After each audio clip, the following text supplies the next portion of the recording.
Em này.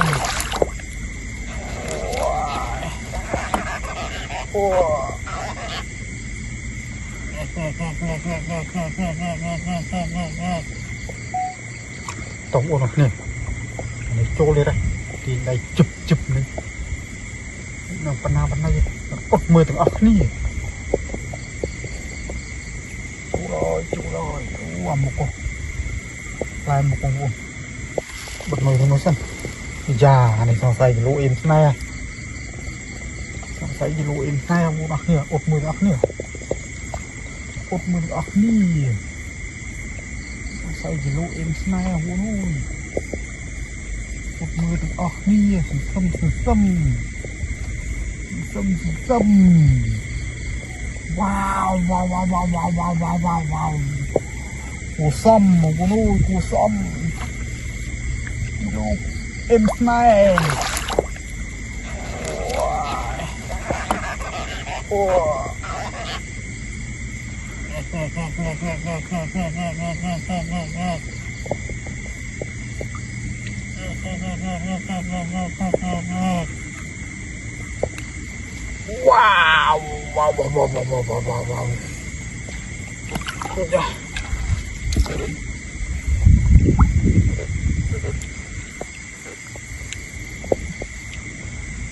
cả bật nuôi mình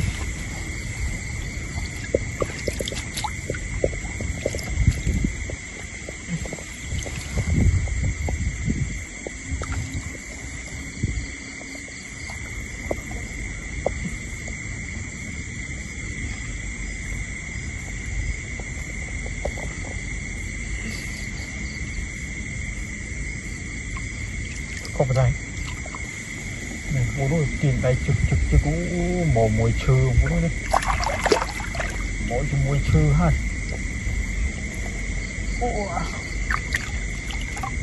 mồi chư vào đó ha mà là thôm mong bố nuôi chụp tới ngón tay mò mong chư nè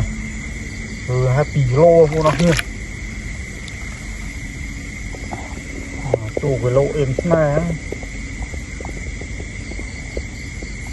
cái lô em này chưa sao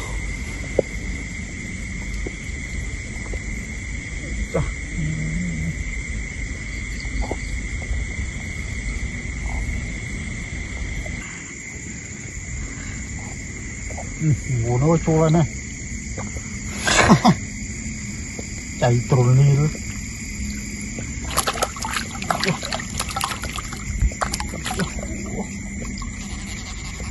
bắt ra kilo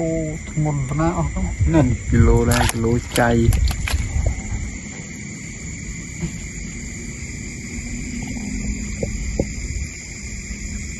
nhích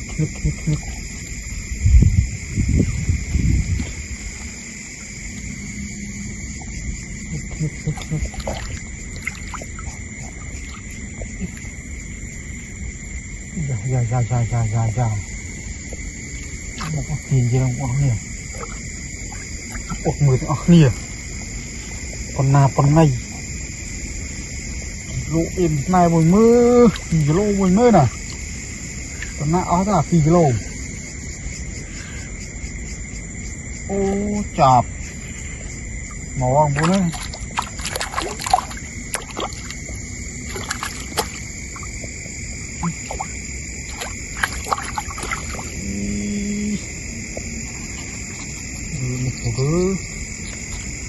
cây trộn ní cùng kia toàn là tôi chúng ta mình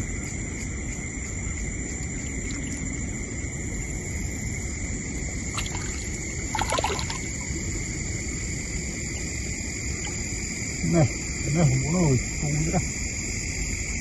ăn nó đường trừng tích từ tôi dọc bàn từ tôi dọc bàn đồ chín nghiệm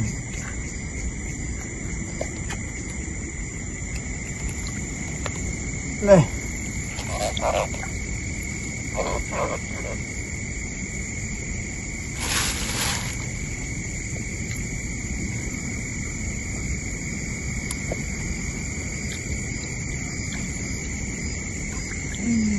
con khi mũi à dạ dạ tôi tìm chơi nữa tôi tìm bây giờ tôi tìm mua nó nè một con sung thế này hoa này khăm nó tịch rồi này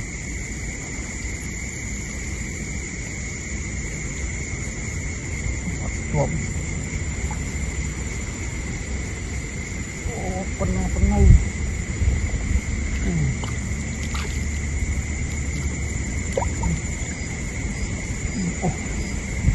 chấm ốc mưa nữa nhau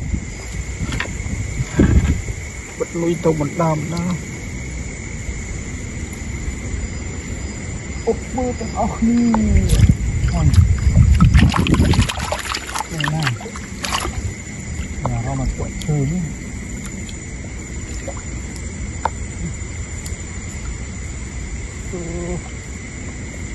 Umi rumah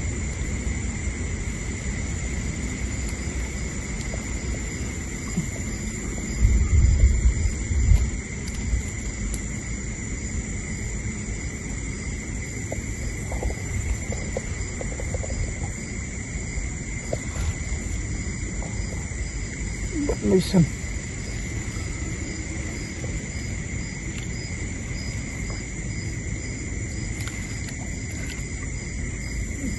Ini oh cày trồng mì nó lemom